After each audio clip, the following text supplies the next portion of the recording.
Peace. Peace and party. Yeah. You can't really have a party in peace. Yeah. But we can make the intersex community a far better, healthier community by engaging with each other, caring for each other, listening to each other, truly giving each of us respect for the difference that because we're all different, yeah, and we've all got different conditions, we've all got different symptoms from being intersex. Many of us are not looked after properly by our doctors, yeah, and essentially in the world of cisgendered, we are treated like third class still.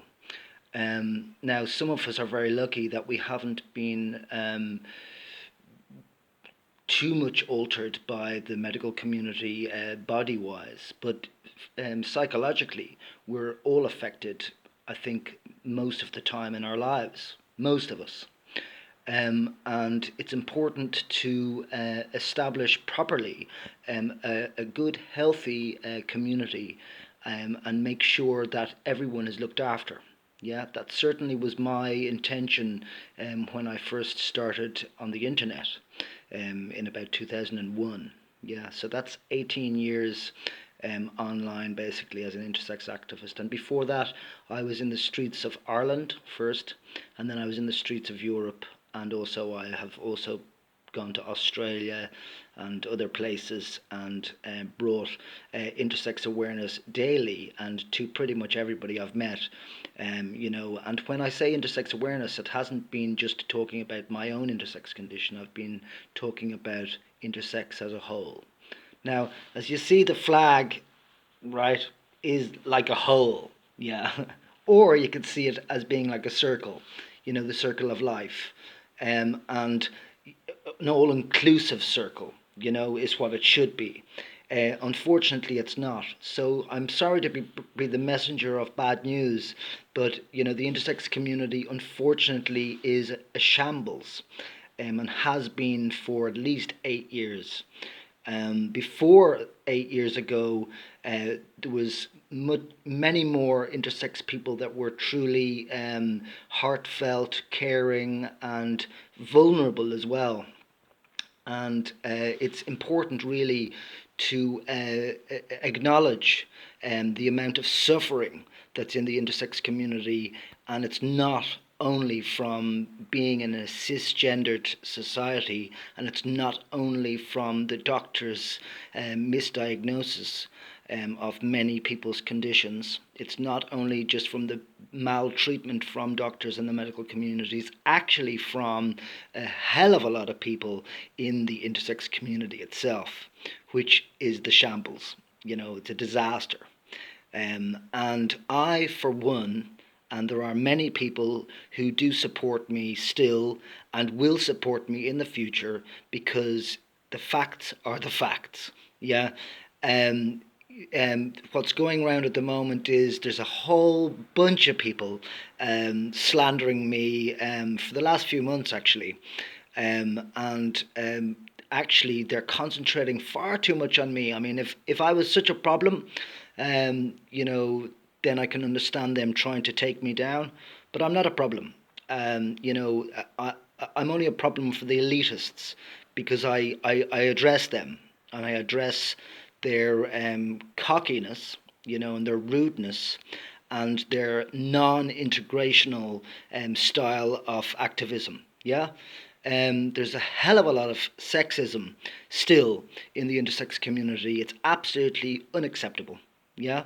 So, despite my video there that I did yesterday, and despite this video as well of slightly bringer of bad news, there's actually good news ahead, because it's my plan, and it always was my plan, for the whole world to understand what intersex actually is, and also to discuss and accept that intergender is a reality for the world, yeah, and that includes cisgendered people.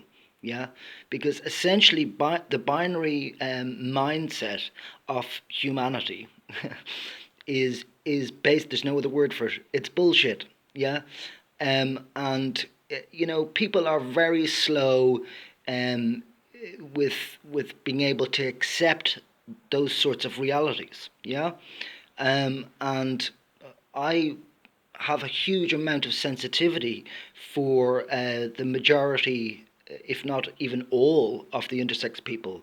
You know, and so let's see what happens in the future. But certainly, I was going to give up intersex activism there, and there was going to be huge applause from all the haters and enemies and sexist and elitist people in the intersex movement. Not everybody is that, by the way. Yeah, most of the lovely people are silenced. Yeah, and of course, silent, because they can't handle the amount of hostility that is prevalent in the intersex communities, and it is the intersex communities.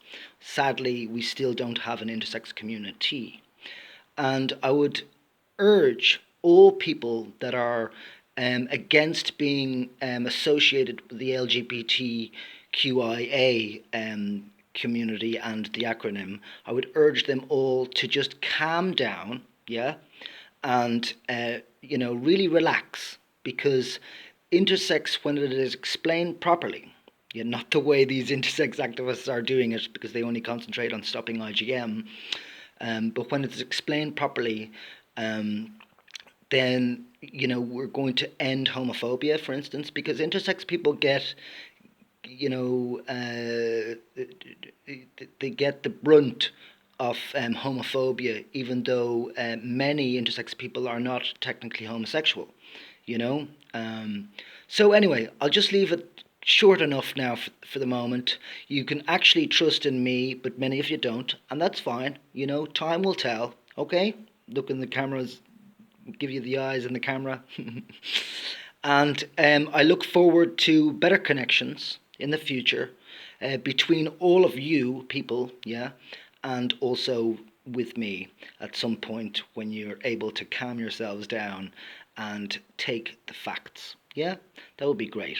So I'll give you time. I've been patient. 27 years later or 28 years later, I'm still patient enough. Yeah, but you can trust me to be absolutely straight talking, direct, bringing up all the issues. Yeah, not just some of the issues.